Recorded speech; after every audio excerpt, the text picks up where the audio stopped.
पहले नहीं बोले वो ठीक है, लेकिन आज बीजेपी के इशारे पे बोल रहे हैं।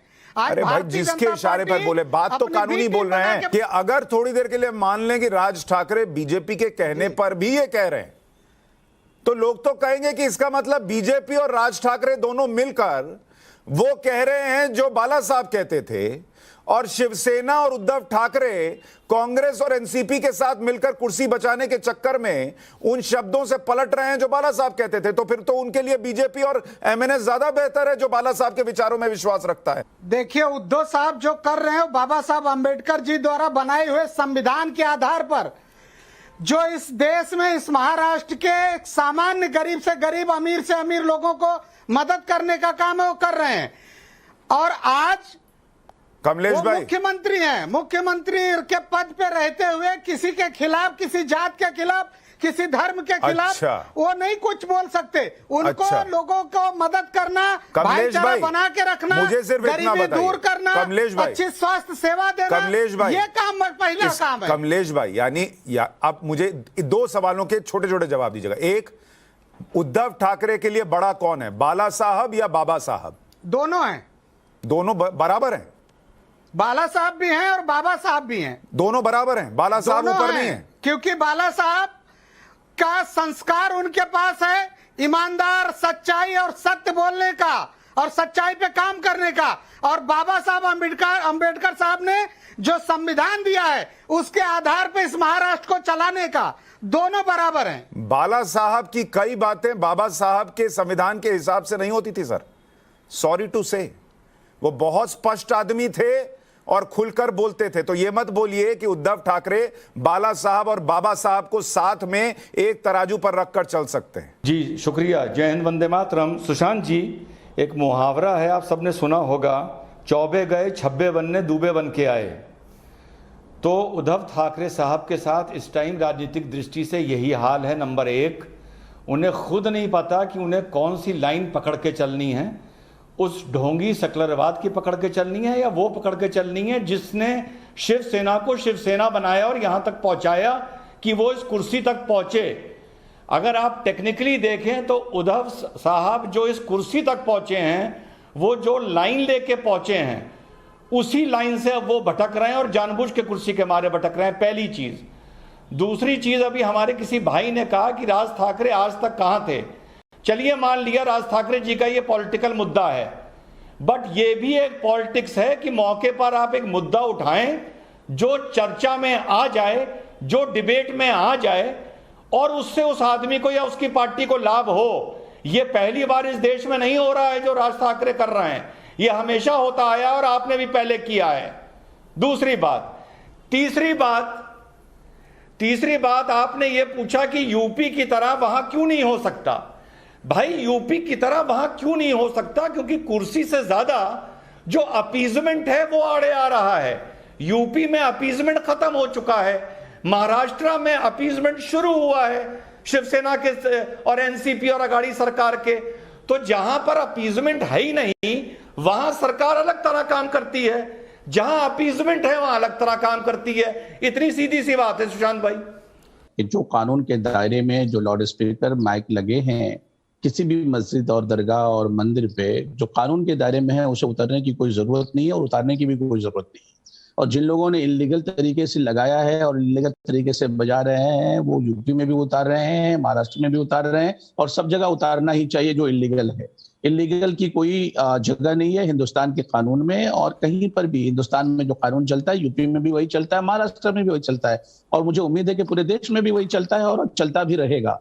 ऐसे सूरत हाल में जहां जहां पर माइक की इजाजत है वो भी डिसेबल मैटर के एतबार से कानूनी दायरे के अंदर में सुप्रीम कोर्ट के हवाले से, तो उन लोगों को उतारने की कोई जरूरत नहीं और घबराने की भी जरूरत नहीं है। नहीं। और मुझे नहीं लगता है कि माननीय राज साहब ठाकरे ऐसे मस्जिदों और ऐसे दरगाहों के वो माइक उतारने की बात कर रहे हैं जो कानून के दायरे में चल रहा है। हाँ, नहीं दूसरा अहम पहलू है, नहीं कह रहे वो। लेकिन मुफ्ती भाई मुझे ये बताइए, नहीं मुफ्ती मंजूर जियाई साहब मुझे ये बताइए, 10 सेकंड। अच्छा 10 सेकंड लीजिए, फिर मैं अपना सवाल पूछूंगा। सुशांत भाई, थोड़ा सा कंफ्यूज किया जा रहा है, थोड़ा सा मैं क्लियर करने की कोशिश कर दूं। जियाई भाई थोड़ा सा कंफ्यूज कर रहे हैं। दो तरह के माइक हैं, एक लीगल है एक इलीगल है, समझ में आ गई सबके बात, कोई डिस्प्यूट नहीं है।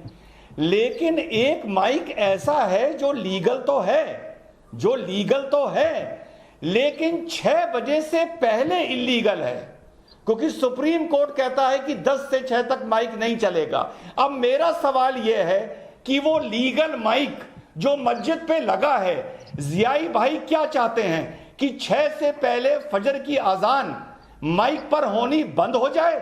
क्या उनका ये मतलब है? इससे वो सहमत हैं?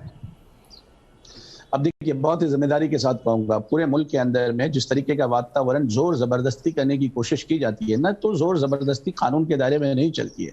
कानून जो है अपना हिसाब उसे करने दीजिए, और कानून अपना हिसाब कर रहा है उत्तर प्रदेश में भी, कानून अपना हिसाब कर रहा है महाराष्ट्र में भी, और मुझे उम्मीद है कि कानून पूरे देश में ये हिसाब करता रहेगा और ये बद मसला रहेगा। और आने वाले दिनों में बात तो सुनिए, मुझे कहने दीजिए साहब। उनका बड़ा सीधा और स्पष्ट सवाल है कि 6 बजे के बाद अगर लाउडस्पीकर की परमिशन है और उससे आप कुछ बोलते हैं तो कोई दिक्कत नहीं है। 6 बजे के पहले सुप्रीम कोर्ट का आदेश है कि अजान नहीं हो सकती। जिन लाउडस्पीकर से सुबह 6 बजे के पहले अजान हो रही है, क्या आप चाहते हैं कि महाराष्ट्र के अंदर उन पर एक्शन हो और वो काम रुकना चाहिए? 6 बजे के पहले अजान नहीं होनी चाहिए, आप कहेंगे? ये एडमिनिस्ट्रेशन का काम है ना साहब, ये एडमिनिस्ट्रेशन उसे देख रहा है कि एडमिनिस्ट्रेशन का काम है, तरीके से लेकिन आप भी तो मुफ्ती हैं, आपको लोग सुनते हैं। आप बोलिए ना कि मत करो ऐसा, सुनिए ना, आप बोल नहीं पा रहे हैं। अरे सुनिए सुशांत जी, सुन लीजिए ना, मैं बहुत ही जिम्मेदारी के साथ बोलता हूँ और आप भी जानते हैं, एकदम मुखर बोलने की कोशिश करता हूँ, और ये जरूर बताऊंगा आपको कि जिन लोगों को बुरा लगे लगने दीजिए, लेकिन इतना काम जरूर करने दीजिए सुशांत जी, उन लोगों को जो कानून के दायरे में रहते हैं, एडमिनिस्ट्रेशन काम उनको करने दीजिए। अच्छा, एक काम करते हैं, सुनिए एक मिनट, मुफ्ती मंजूर सियाही साहब सुनिए, मुफ्ती मंजूर सियाही साहब एक एग्जांपल लेते हैं, सुनिए एक एग्जांपल लेते हैं। एडमिनिस्ट्रेशन का काम है, तो जो लोग ये धमकाने लगते हैं कि भाई ये किया और वो किया तो अच्छा नहीं होगा, उनको भी एडमिनिस्ट्रेशन पर छोड़ना चाहिए। लेकिन आपकी पहुंच है, आपको लोग सुनते हैं, आपको लोग रिस्पेक्ट देते हैं। आप नेशनल टेलीविजन पर, जैसे मान लीजिए मैं कह रहा हूं कि सुप्रीम कोर्ट का अगर आदेश है सुबह 6 बजे के पहले ना अजान होगी ना आरती होगी, तो मैं कह रहा हूं कि आरती भी नहीं होनी चाहिए। वैसे ही आप यहां बैठकर कहिए कि सुबह 6 बजे के पहले अजान नहीं होनी चाहिए, आप कहिए।